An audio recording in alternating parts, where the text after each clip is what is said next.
রোদেলা একটা ছুটির দিনে আবারও ঘুরতে বের হয়ে গেলাম আমি আর সূর্য আর আমাদের ডাইনোসর। সো শুরুতে কিছু হাইলাইটস রইল এই ব্লগটা কি বিষয়ে। তো দিনটি ছিল শনিবার এবং আমাদের ইউনিভার্সিটি অফ ছিল। তো আমরা বেরিয়ে পড়লাম ছোট্টখাট্টো একটা ডেটে। তো রোদেলা দিনে একটু ঘুরতে একটু ঝামেলা লাগে, বিকজ এত গরমে কে ঘুরতে বাইর হয়। যেহেতু আমরা ডাইনোসরকে কথা দিয়েছিলাম যে আমরা বের হব, তাতে আমরা এসে গেলাম। আর ইনি হচ্ছে আমাদের সেই ব্লু ডাইনোসর, কিন্তু আজকে উনি রেড কালার পরে এসেছে। আর ডাইনোসরের আগের স্টোরি কিন্তু আমি অন্য একটা ব্লগে বলেছিলাম, so I want to repeat it again. তো আমরা শুরুতেই বাবল টি খাওয়ার উদ্দেশ্যে কোথায় যেন গিয়েছিলাম, আই কান্ট রিমেম্বার। কিন্তু আমি যেটা নিয়েছিলাম peach lemon flavour, that was good, but Surya যেটা নিয়েছিল ওটা পুরাই বাকওয়াস। এরপর আমরা টপ 10-এ একটু ঘোরাঘুরি করছিলাম যে কোনো ভালো জামা কাপড় পাওয়া যায় কিনা, বাট ভাল লাগে নাই। সো এরপরে আমরা চলে গেলাম একটু লাঞ্চ করার উদ্দেশ্যে। এটা হচ্ছে ফুড কোর্টে টপ 10-এর পাশেই। সো আমরা স্যালাড দেখেই ঝাঁপিয়ে পড়লাম যে অন্য কিছু না হলেও এটা খেতেই হবে।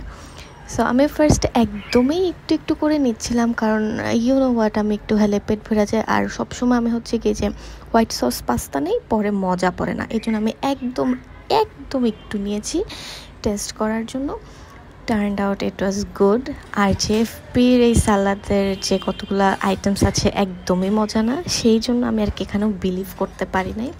দ্যাটস একদম একটু নিয়েছি। একটু নেওয়াতেই ভালো হয়েছিল, কারণ হচ্ছে এমনিতেই 11টার দিকে নাস্তা করে গিয়েছিলাম, তার উপর দিয়ে একটু সাপেট, তো অল্প খেয়েই শান্তি লাগছে। আর এখানে সবগুলো আইটেমই ভাল লাগছে, বাট এই মহিলাটা আমাকে এমন টানাটানি করতেছিল যে চলো কি খাবা আর দেখবা। তো আমাদের ঢং দেখে সূচুর আবার একদম সহ্য হচ্ছিল না, সেটা ওর চেহারাতেই বোঝা যাচ্ছে। আরে আমি এত লেজি, আমার একবার বসলে আর উঠতেই ইচ্ছা করে না, বাট এই মহিলা আমাকে টেনে নিয়ে কী খাবা বলতে বলতেই যে আরও 2-3টা আইটেমস নিয়েছিল। ট্রাস্ট মি, এই জায়গার খাবার এত বেশি বাজে ছিল, শুধু স্যালাডটাই মজার। এরপরে মেয়েটা বললো চলো আমরা একটু জেএফপিতে ঠু মেরে আসি এবং গার্লস শপিং ডে করি। তারপরে আমি এই ড্রেসটা একটু ট্রায়াল দিলাম অ্যান্ড ইট ওয়াজ গুড। তোমরা বলো এই ড্রেসটা কেমন। তো আমরা এরপরে হাঁটাহাঁটি করতে করতে আরেকটা কি জানি কিনতে চলে গিয়েছিলাম। তো এখানে ঢুকেই অলওয়েজ মিনিসোতে আপুর একটা ফ্যাসিনেশন কাজ করে, বাট আমার অ্যাকচুয়ালি কাজ করে না, আমার শুধু ঠু মারতেই ভালো লাগে। ঠু মারতে যে আমার এত সুন্দর একটা ক্লিপ পছন্দ হয়ে গেল, তারপরে কিনে ফেললাম। অ্যাকচুয়ালি আমি কিনে নিয়ে এই আমার ডাইনোসর আমাকে গিফট করেছে।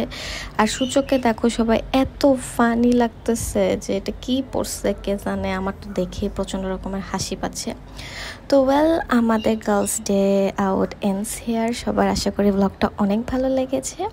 তো পরবর্তী ব্লগ দেখার জন্য আমন্ত্রণ হলো। ও হ্যাঁ, আমি আমার ডাইনোসরকে একটা অটোগ্রাফও দিয়েছিলাম, ঠিক আছে? তোমাদের যাদের আমার অটোগ্রাফ লাগবে তারা আমাকে নক করতে পারো। ওকে, বাই বাই ফর টুডে।